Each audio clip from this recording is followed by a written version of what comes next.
Hello everyone, তোমরা সবাই কেমন আছো? আশা করি তোমরা সবাই অনেক অনেক ভালো আছো। তো চলে এলাম নতুন আরেকটি ভিডিও নিয়ে।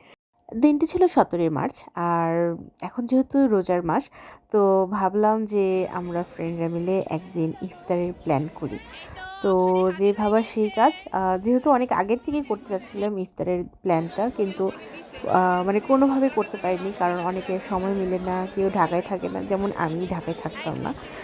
তো শ্বশুরবাড়ি চলে যেতে হতো। তো কোনোভাবেই আমরা আর ইফতারের প্ল্যানটা করতে পারিনি। তো সেই দিন অনেক মানে ঝুট ঝামেলা পার করে আমরা ইফতারের প্ল্যানটা করতে পেরেছি।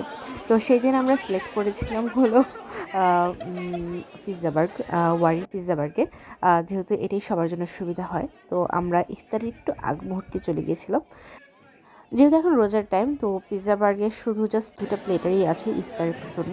তো আমরা 4জন যেহেতু, তো আমরা 2 মিলে 4টা প্লেটার অর্ডার করেছিলাম ডিফারেন্ট। আর আমরা অর্ডার করার ঠিক 15-20 মিনিটের মধ্যেই আমাদের প্লেটারটা পেয়ে গিয়েছিলাম, যেহেতু ইফতারের টাইম 6টা 2-এর মধ্যে, 6টা 8 ছিল তখন। তো কিছুক্ষণের মধ্যেই আজান দিয়ে দিয়েছিল।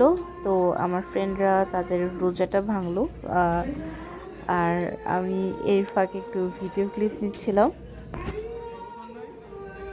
পিৎজা বার্গের এই 350 টাকার ইফতার প্লেটারটা আসলে খুব মজার ছিল, মানে একজনের জন্য খুবই ভালো একটা আইটেম।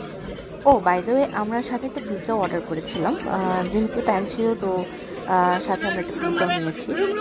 এরপর খাওয়া দাওয়া শেষ করে তারপর আমরা সোজা চলে যাই তো ছবি তুলতে। আর অলরেডি অনেক মানুষই চলে গিয়েছে ইফতার করে।